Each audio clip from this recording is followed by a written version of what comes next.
नमस्कार दोस्तों, आप सबका स्वागत है आपके अपने YouTube चैनल कॉमर्स वर्ल्ड।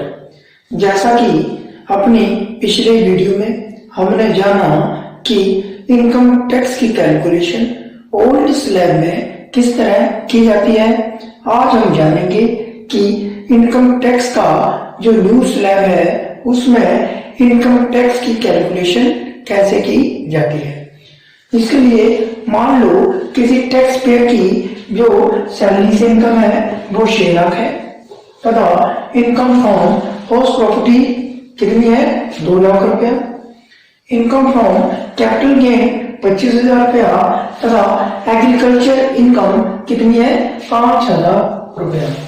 जैसा कि हमने पहले चर्चा की थी कि अगर किसी व्यक्ति की अदर इनकम के साथ एग्रीकल्चर इनकम भी है तो उसमें मैक्सिमम जो उसकी एग्रीकल्चर इनकम है वो 5,000 रुपए तक ही टैक्स फ्री होती है।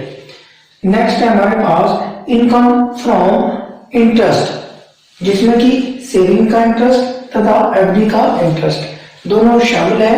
कितना है 20,000 रुपए। जब हम इन सभी कंपोनेंट को इकट्ठा कर देते हैं तो जो हमारे पास इनकम आती है उसे ग्रॉस इनकम कहते हैं। तो इस केस में इस टैक्स पेयर की जो ग्रॉस इनकम है वो कितनी बन जाती है 8,50,000 रुपए। अब जो फाइनेंशियल ईयर 2020-21 और 21-22 में सरकार ने ये प्रोविजन किया है कि कोई भी टैक्स पेयर चाहे उसकी इनकम कितनी भी हो उसकी जो ग्रॉस इनकम बनेगी उसमें से सीधे रूप से 50,000 रुपए की डिडक्शन की जाएगी, अर्थात उसकी जो ग्रॉस इनकम बनी उसमें से हम 50,000 रुपए और लेस करेंगे। तो इस केस में हमने 50,000 रुपए लेस किए तो अब उस व्यक्ति की या टैक्स पेयर की इनकम कितनी रहेगी 8 लाख रुपए। कितनी रहेगी 8 लाख रुपए। ये जो हमारी ग्रॉस इनकम आई, अगर इस पर हम ओल्ड टैक्स स्लैब के हिसाब से इनकम टैक्स की कैलकुलेशन करते तो हम इस इनकम में से HRA house rent allowances, secondary house loan interest,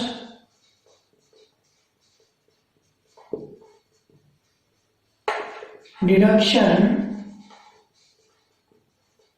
under section 80C जो कि मैक्सिमम 1.5 लाख रुपए तक की हो सकती थी, deduction under section 80CC D1, 80CC DB2 तथा डिडक्शन 80TTA TTB, इन सभी तथा इसके जो भी सेक्शन है उनमें जो डिडक्शन बताई गई है उन सब डिडक्शन को हम इस ग्रॉस इनकम में से लेस करते हैं तथा जो इनकम बनती वो नेट टैक्सेबल इनकम बनती। बट अगर कोई tax payer income tax act 1961 के सब सेक्शन 115BAC को अडॉप्ट करता है तो उसे इनकम टैक्स की कैलकुलेशन करते समय इन सब का बेनिफिट नहीं दिया जाएगा तथा ये सभी डिडक्शनें वह टैक्स पेयर अपनी ग्रॉस इनकम में से लेस नहीं कर पाएगा, अर्थात उसकी इन सब डिडक्शन से पहले ये जो इनकम आई वह इनकम ही नेट टैक्सेबल इनकम बन जाती है। कौन सी इनकम बन जाती है नेट टैक्सेबल इनकम बन जाती है तथा इस इनकम पर ही उसके टैक्स की कैलकुलेशन की जाएगी। न्यू टैक्स स्लैब के अकॉर्डिंगली कैसे इनकम टैक्स की कैलकुलेशन की जाती है। फॉर एग्जांपल मान लो इस केस में किसी व्यक्ति की जो नेट टैक्सेबल इनकम है वो 8 लाख रुपए है तो इनकम टैक्स एक्ट क्या कहता है कि किसी भी व्यक्ति की इनकम अगर 2.5 लाख रुपए तक है तो उस पर जो इनकम टैक्स है वो नील होगा, अर्थात उसे इस इनकम पर कोई टैक्स नहीं देना पड़ेगा। तो 2.5 लाख से लेकर 5 लाख रुपए तक की जो इनकम होगी, अर्थात जो नेक्स्ट 2.5 लाख रुपए होगा उस पर 5% के हिसाब से टैक्स की पेमेंट करनी पड़ेगी, जो कि इस केस में 12,500 रुपये बनता है। अब 5 लाख रुपए से लेकर 7,50,000 रुपए तक का जो अमाउंट है, अर्थात जो नेक्स्ट 2.5 लाख रुपए का अमाउंट है, उस पर जो टैक्स है वो 10% के हिसाब से कैलकुलेट किया जाएगा। तो 2.5 लाख का 10% कितना बना? 25,000 रुपया। तथा 7.5 लाख रुपए से लेकर 10 लाख रुपए तक की जितनी भी इनकम है, अर्थात इन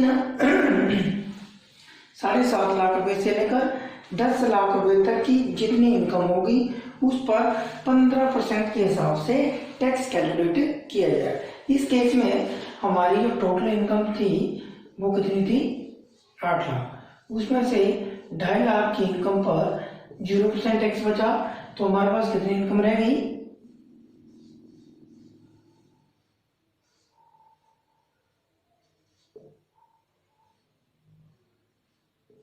5,50,000 रुपया। हाँ, उस पर जो नेक्स्ट 2.5 लाख रुपए की जो इनकम थी उस पर हमने 5% के हिसाब से टैक्स की कैलकुलेशन कर दी, तो कितनी इनकम बच गई?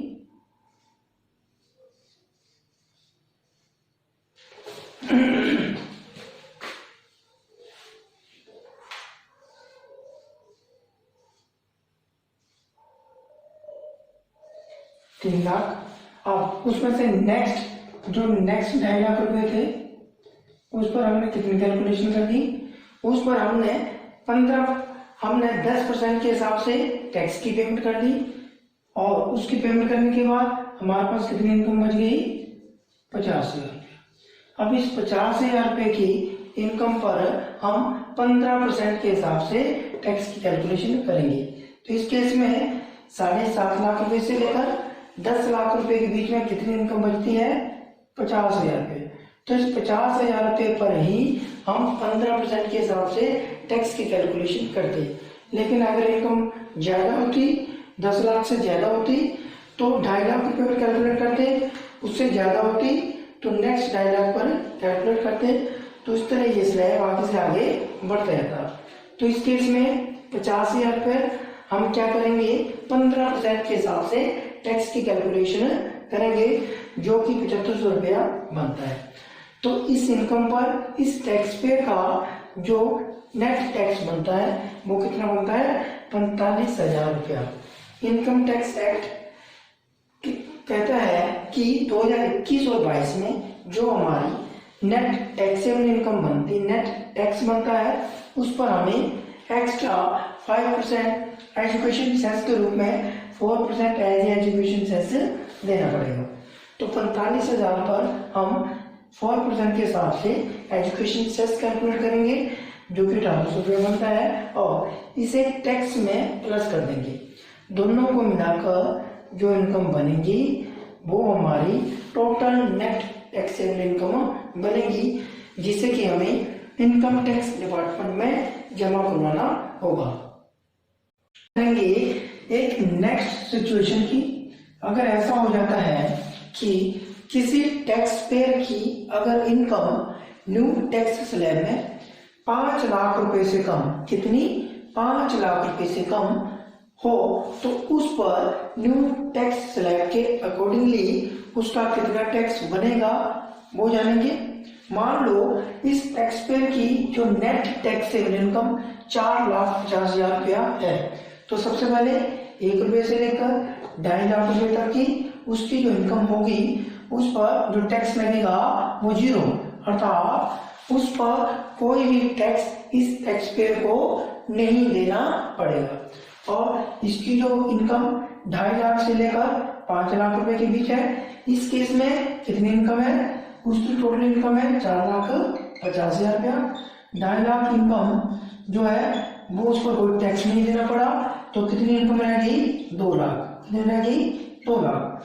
तो इस 2 लाख इनकम पर इस टैक्स पेयर को 5% के हिसाब से टैक्स की पेमेंट करनी पड़ेगी, जो कि 10,000 रुपया बनता है। कितना बनता है? 10,000 रुपया बनता है। तथा आप इसकी इस टैक्स पेयर की टैक्स लायबिलिटीज कितनी हुई? 10,000 रुपया हुई।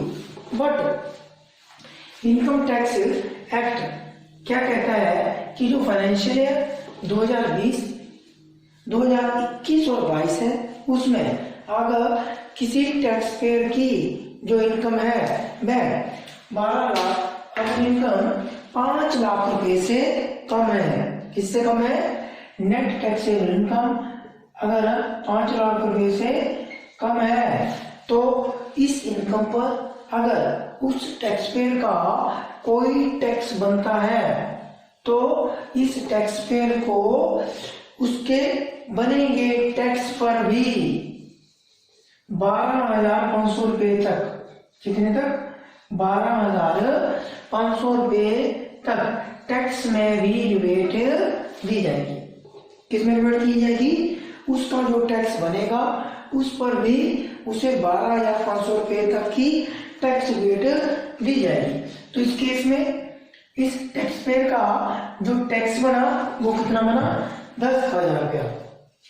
तो इस सेक्शन के अकॉर्डिंगली इसकी जो टैक्स रिबेट है इसे कितनी दी जाएगी?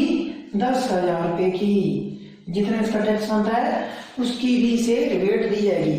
तो इसका जो टैक्स बना वो कितना बना? नील।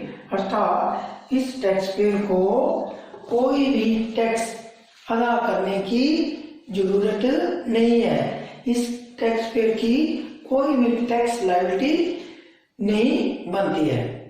तो आज हमने जाना कि न्यू टैक्स स्लैब के अनुसार हम इनकम टैक्स की कैलकुलेशन कैसे करते हैं तथा उसका क्या प्रोसीजर है। अगर आपको हमारी जानकारी अच्छी लगी तो इसे लाइक और शेयर करें तथा हमारे चैनल को सब्सक्राइब करें। धन्यवाद।